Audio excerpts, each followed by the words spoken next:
सगळ्यांमध्ये महत्वाची गोष्ट असते गिल्ट. खूप गिल्ट घेऊन बायका हो जगतात. हो. त्यांना तू काय सांगशील?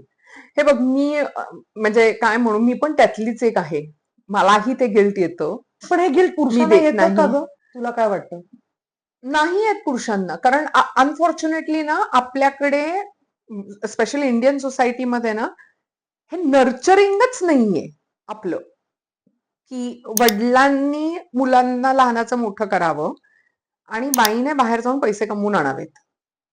हे नर्चरिंग नाही आपलं. आपल्या इथे असं आहे की पुरुषाने घराच्या बाहेर पडावं आणि पैसे कमवून आणायचे, आणि एका स्त्रीने घर सांभाळावं आणि मुलांना मोठं करावं. तर हे जे आहे ना, मुलांना मोठं करावं ही माझी जबाबदारी आहे, हे इतकं बिंबवलं गेलं आहे वर्षोनवर्ष. म्हणजे माझ्या आजीने माझ्या आईला, माझ्या आईने मला, हे कुठे थांबलं नाहीये. मला हे नाही द्यायचं पण माझ्या मुलीला, की तुझी जबाबदारी आहे, तुला बाळ झालं तर त्या बाळाला मोठं करणं. No, absolutely not. तर हे गिल्ट येतं, पण मला असंही वाटतं की ते गिल्ट घ्यायची गरज नाहीये, कारण